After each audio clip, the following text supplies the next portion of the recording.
अस्सलाम स्टूडेंट्स, आज हम BSc साल 2024 का पेपर सॉल्व करने लगे। हमारे सामने वेब टेक्नोलॉजी का एक पेपर है। आइए इसको सॉल्व करते हैं। बिस्मिल्लाहिर्रहमानिर्रहीम। What are the three main areas of SEO? SEO stands for search engine optimisation. तो ये जो है ये तीन तरीकों से होती है, मतलब तीन जगहों के ऊपर होती है। एक जो होती है वो ऑन पेज SEO होती है, एक ऑफ पेज और एक होती है टेक्निकल। अब ये जो ऑन पेज है ये तो हम लोग जब बना रहे होते हैं, डेवलप कर रहे होते हैं, वेब पेज लिख रहे होते हैं, तब हम लोग ऑन पेज SEO कर देते हैं। जैसे कि हम लोग टाइटल वगैरह, मेटा टैग्स वगैरह, हेडिंग वगैरह, ये सारी जो है हम लोग जब इसको देते हैं वेब पेज को डिज़ाइन करते हुए टाइटल के टैग लगाते हैं, मेटा के टैग लगाते हैं और जो हेडिंग्स वगैरह हम लोग लगाते हैं उनके जरिए जो है ऑन पेज SEO होती है। ठीक है। और फिर जो ऑफ पेज SEO होती है उसमें हम लोग बैकलिंक्स वगैरह लगाते हैं। बैकलिंक्स मतलब कि हम लोग जो है इनको जनरेट करते हैं। बैकलिंक्स जो है इनके बारे में आप थोड़ा सा डिटेल में पढ़ लीजिएगा। बैकलिंक्स को हम लोग जनरेट करते हैं, ठीक है, और उनके जरिए जो है ऑफ पेज SEO करते हैं, जिससे जो है ऑनलाइन रेपुटेशन जो है वो इम्प्रूव होती है। ठीक है। फिर उसके बाद है टेक्निकल SEO।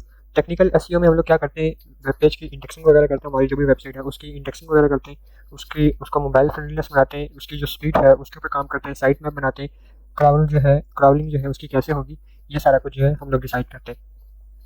ठीक है। इससे क्या होता है कि सर्च इंजन जो है वो हमारी वेबसाइट को रैंक करता है। ठीक है।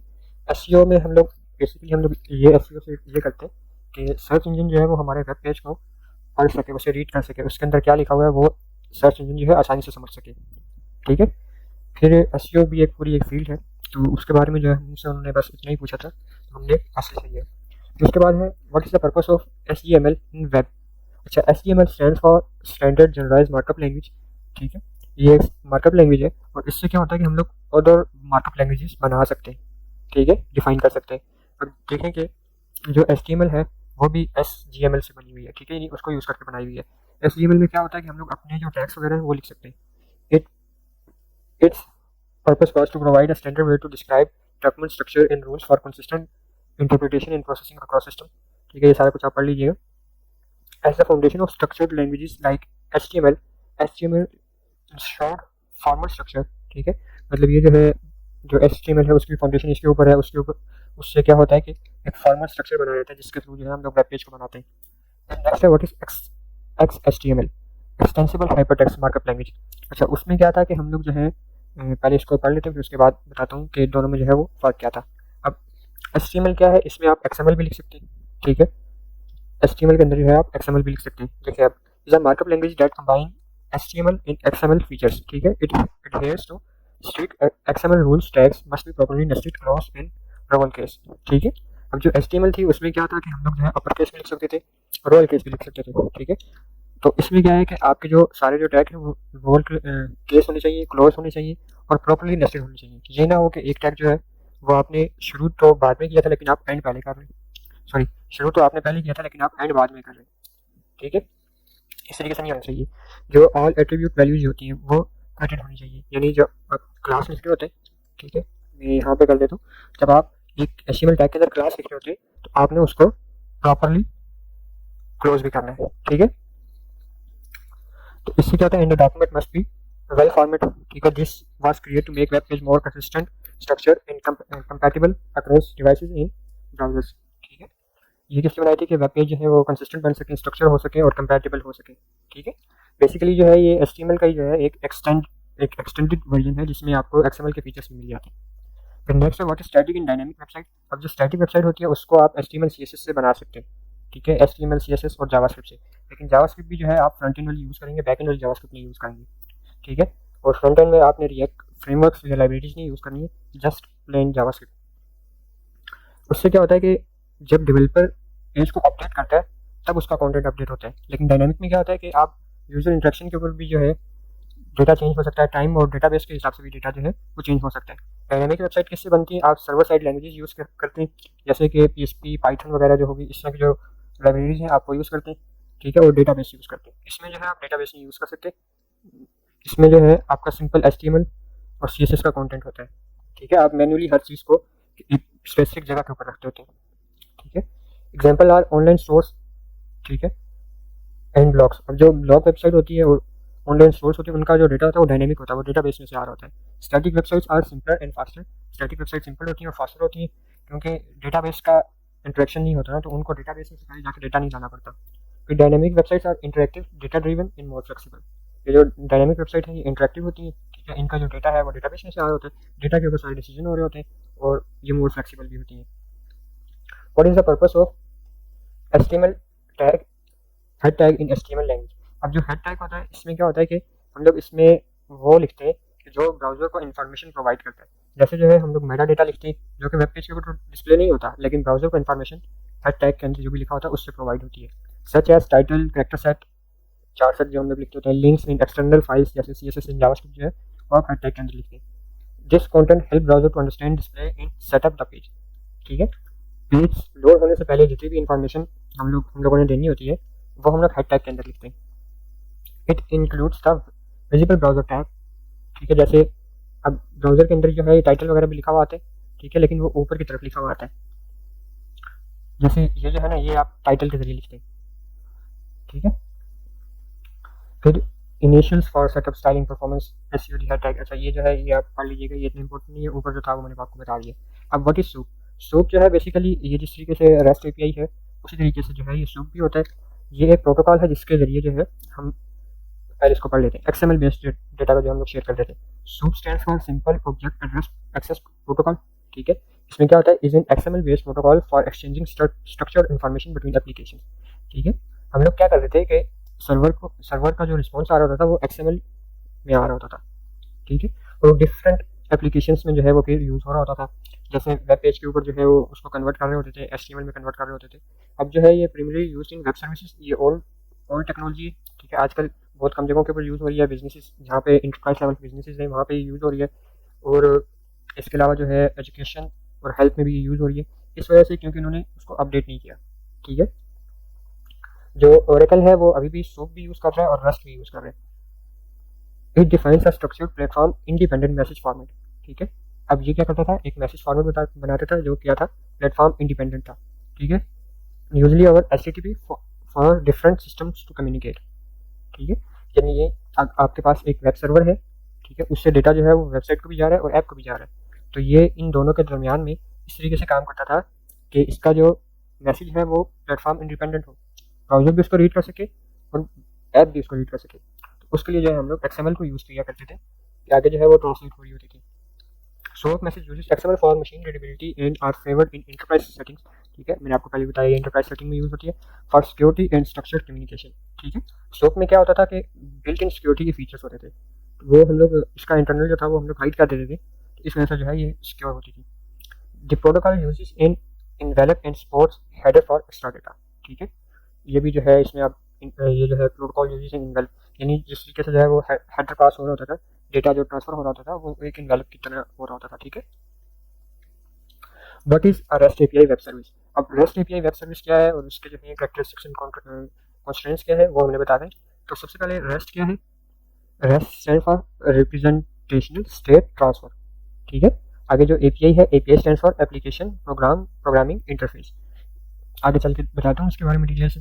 Is a type of web service that follows the rest architectural style for communication between client and server, ठीक है। अब ये क्या करता था कि is a type of web service, ये एक वेब सर्विस की तरह की एक टाइप होती थी, नहीं बल्कि होती है, अभी भी यूज होती है। That follows the rest architectural style, ठीक है। इसमें हम लोग क्या करते थे कि एक, बल्कि इसको जो है हम लोग बाद में मैं आपको बताता हूँ इसके बारे में, ठीक है, आगे एग्जाम्पल के थ्रू मैं आपको बताता हूँ। Between a client and a server, अब एक क्लाइंट होता था और एक सर्वर होता था, उनके दरमियान में जो कम्युनिकेशन के लिए जो है हम लोग ये यूज़ करते हैं। It allows system to access and manipulate resources over the web protocol like HTTP by using URL and predefined operations such as get, post, put, delete, etc. ठीक है। इसमें क्या होता है कि हम लोग जो है रिसोर्सेज को एक्सेस कर सकते थे और मैनिपुलेट कर सकते थे HTTP प्रोटोकॉल्स के थ्रू, ठीक है। जैसे गेट हो गया, इसमें जो हम लोग प्रीडिफाइंड ऑपरेशन परफॉर्म कर सकते थे, जैसे get, post, put, delete. Get से क्या होता है कि हम लोग जो है डेटा वो डेटाबेस से या किसी भी जगह से जो है हम लोग, मतलब ये गेट जो है ये रिक्वेस्ट भेजने के लिए यूज़ होता है, ठीक है। पोस्ट जो है ये डेटा भेजने के लिए यूज़ होता है, डेटाबेस को स्टोर करने के लिए जो है हम लोग पोस्ट को यूज़ करते हैं। पुट जो है डेटा को अपडेट करने के लिए यूज़ होता है। डिलीट जो है वो डेटा को डिलीट करने के लिए यूज़ होता है, ठीक है। The REST API are widely used because they are simple, scalable, and support interoperability between different applications, ठीक है। अब इसकी जो है मैं आपको एक एग्जांपल दिखा देता हूँ। मेरा अपना ही कोड है, ये मैंने एक चैट ऐप बनाई थी उसका कोड है। तो इसमें आप देखें कि इसका जो स्ट्रक्चर है वो बेसिकली रेस्ट की तरह ही है। इसमें आप क्या कर रहे हैं, एक ये देखें ये रिक्वेस्ट है, ठीक है, गेट रिक्वेस्ट है, ठीक है, इसके ऊपर क्या रिक्वेस्ट इसको क्या मिल रहा है, डाउनलोड का पेज है वो इसको मिल रहा है। तो इसकी मुझे याद नहीं है,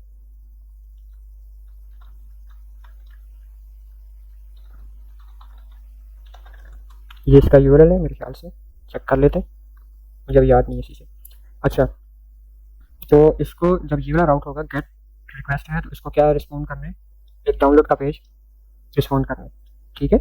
ये मैंने एक चैट ऐप बनाई थी, एंड्रॉयड एप्लीकेशन है ये, और इसके साथ साथ जो है अब देखें मेरे पास ये एक सर्वर का कोड है, इसके ज़रिए जो है मैंने एक ऐप को भी कनेक्ट किया हुआ है, उसका जो है मैंने डाउनलोड पेज भी बनाया हुआ है, और उसका जो है एडमिन पेज भी बनाया हुआ है, ठीक है। अब ये इसका एडमिन लॉगिन पेज है, यहाँ पे देखें ये गेट है और ये पोस्ट है। गेट में क्या हो रहा है कि इसको एक पेज मिल रहा है, इसको रेंडर होकर एक पेज मिल रहा है, और पोस्ट में क्या हो रहा है, उसी पेज में से डेटा उठा रहे हैं, ठीक है, उसको चेक कर रहे हैं हम लोग, और जो है मतलब डेटा को जो है हम लोग कुकी में स्टोर कर रहे हैं, ठीक है, डेटाबेस में स्टोर नहीं कर रहे, क्योंकि इसको जो है मैंने एडमिन पासवर्ड वगैरह जो है डेटाबेस में मैंने स्टोर नहीं किया था, जैसे इसको मैंने ऐसे ही वहाँ पर पास कर दिया था जहाँ से मेरी ये ऐप डिप्लॉय थी, ठीक है। तो इसका एडमिन पेज है। फिर नेक्स्ट है हमारे पास इसके करेक्टरिस्टिक्स वगैरह हैं, ठीक है। अब देखें इसका क्लाइंट सर्वर आर्किटेक्चर होता है, ठीक है, इसमें देखें कि ये जो है मैंने वेब सॉकेट भी यूज़ की हुई है, socket.io भी यूज़ की हुई है। तो ये क्या है, बेसिकली मेरा एक सर्वर का कोड है, और इसी के ज़रिए जो है मैं क्लाइंट का भी डेटा जो है वो पास कर रहा हूँ, यानी इसको मैं कोड भी पास कर रहा हूँ एज अ स्क्रिप्ट जो है मैं इसको कोड भी पास कर रहा हूँ, ये देखें, ठीक है। तो ये क्लाइंट सर्विस, क्लाइंट और सर्वर के जो है आर्किटेक्चर के लिए जो है ये यूज़ होती है। इसके कैरेक्टरिस्टिक्स है स्टेटलेस है, यानी ये सर्वर के ऊपर जो है क्लाइंट का डेटा जो है वो स्टोर नहीं करती, ये जो है ये कुकी में स्टोर हो रहा है, तो वो ब्राउजर के अंदर स्टोर हो रहा है, सर्वर के ऊपर नहीं स्टोर हो रहा। फिर कैशेबल है, जो भी डेटा है वो आपके कैशे में स्टोर होता है, आप उसको वहाँ से डायरेक्टली भी कॉल कर सकते हैं, ठीक है, वहाँ से वो यूज़ हो जाता है, दोबारा से जो है आपको नेटवर्क कॉल करने की ज़रूरत नहीं पड़ती, जिससे सर्वर की जो परफॉर्मेंस है वो अच्छी होती है। यूनिफॉर्म इंटरफेस होता है, यानी आप जो है HTTP मेथड यूज़ करते हैं, और उसके ज़रिए जो है आप वेब के लिए भी आपका वही यूज़ हो रहा होता है, और ऐप के लिए भी जो है वही यूज़ हो रहा होता है। लेयर सिस्टम होता है, API can be compose of layer like loader, balancer, caches, इस तरह से जो है हम लोग एक लेयर सिस्टम से हम लोग क्या कर रहे थे, स्केलेबिलिटी को इम्प्रूव कर रहे होते हैं। कोड ऑन डिमांड, ठीक है, ये ऑप्शनल होता है। सर्वर में send executable code like scripts to extend client functionalities, ठीक है, सर्वर जो है एक स्क्रिप्ट भी भेज सकता है जिससे क्लाइंट की फंक्शनैलिटी जो है वो एक्सटेंड हो जाएंगी। फिर नेक्स्ट है रेस्ट कंस्ट्रेंट्स। इसमें देखें कि सबसे पहले क्या है, एक तो वो यूनिफॉर्म इंटरफेस होता है, ठीक है, ensure resources are identified consistently and manipulated through standard method, ठीक है, तो जो स्टैंडर्ड मेथड यूज़ हो रहे हैं गेट का, पोस्ट का, डिलीट का, उसके ज़रिए जो है जो रिसोर्सेज है वो मैनिपुलेट होंगे। स्टेटलेस है, ठीक है, सेशन में वगैरह में जो है वो स्टोर नहीं होते, ठीक है, सर्वर के ऊपर स्टोर नहीं होते, क्लाइंट साइड के ऊपर स्टोर होते। कैशेबल है, responses are labelled as cacheable, non cacheable, ठीक है, यानी जो रिस्पॉन्सेज होते हैं वो लेबल्ड होते हैं कि आप उसको कैशेबल रखना चाहते हैं या नॉन कैशेबल रखना चाहते हैं, जिससे एफिशिएंसी इंप्रूव होती है। क्लाइंट सर्वर इसमें यूज होता है, separation allows independent development for user interface in data services, ठीक है, यूआई आप अलग से बना सकते हैं, और जो डेटा सर्विसेज हैं वो आप अलग से बना सकते हैं। लेयर सिस्टम है, allows users to scale through intermediary component without affecting client and server interaction, ठीक है। अब देखें कि इससे क्या हो सकता है कि लेयर सिस्टम है, आप स्केल कर सकते हैं इसको, कि आप मतलब इसके रिसोर्सेज बढ़ा सकते हैं, कम कर सकते हैं, ठीक है, उससे क्लाइंट सर्वर के इंटरेक्शन को कुछ फ़र्क नहीं पड़ेगा, ठीक है। कोड ऑन डिमांड जो है वो हम लोग पहले डिस्कस कर चुके हैं, वही चीज़ है यहाँ पे भी।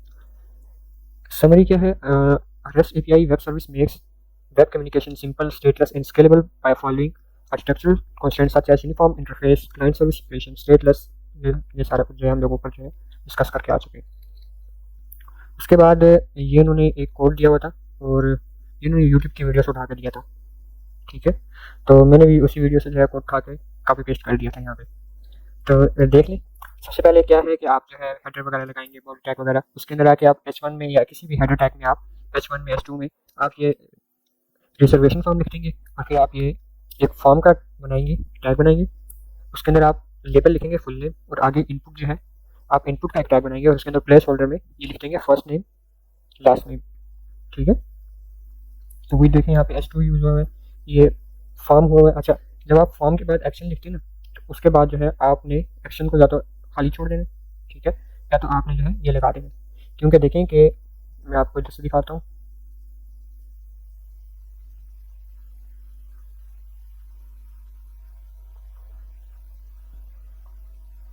सॉरी इसमें होगा, ये देखिए इसमें फॉर्म की जो है ये फॉर्म है, ठीक है। तो अब ये जो फॉर्म है देखिए इसमें क्या है, एडमिन लॉगिन, ये जो है एडमिन लॉगिन के ऊपर कॉल हो रहा है, इसका जो है वो मेथड जो बनाया हुआ है हमने मतलब सर्वर के ऊपर, उसको डेटा ये पास कर रहा है, जो पोस्ट मेथड मैंने आपको दिखाया था ना, उसको ये डेटा पास कर रहा है, ठीक है।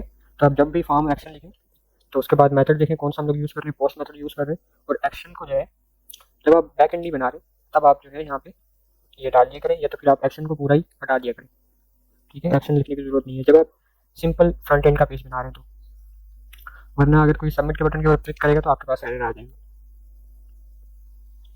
तो फिर जो है लेबल जो है, लेबल फॉर फुल नेम आप ये फॉर में शिफ्ट ना लिखें, और एक और चीज़ जो है, ये जो नेम है ना ये आप लाजमी लिखा करें, क्योंकि जो हम लोग पोस्ट के साथ जो पोस्ट मेथड के साथ ना एक अरे पास होती है, और उस अरे में जो है साथ में ये नेम ज़रूर पास होते हैं, ठीक है। यानी आप तब तक पोस्ट नहीं कर सकते जब तक आपने ये नेम का एट्रीब्यूट नहीं लगाया हुआ होगा। तो आप ये जो है नेम लाजमी पास लिखा करें, बंदे को आदत हो जाती है फिर बंदा गलती नहीं करता। इसके बाद ये ईमेल का जो है, ये आप कोड को पढ़ लीजिएगा, ठीक है। यही सा कोड है, इतना मुश्किल नहीं है। जो ऑप्शन हम लोग बनाते होते हैं उसके लिए हम लोग पहले ये सिलेक्ट लिखते होते हैं, ठीक है, और उसके बाद जो है हम लोग ये ऑप्शन के अंदर वैल्यू जो भी है वो हम लोग लिखते हैं, ठीक है। ये था हमारा आज का पेपर। इससे रिलेटेड जो भी क्यूरीज हुई वो आप कमेंट सेक्शन में पूछ सकते हैं। वैसे बहुत ही ईजी पेपर था, लेकिन तब भी अगर आपकी कोई क्यूरीज हुई तो आप कमेंट्स में पूछ सकते हैं। बहुत शुक्रिया आपका। अल्लाह हाफिज़।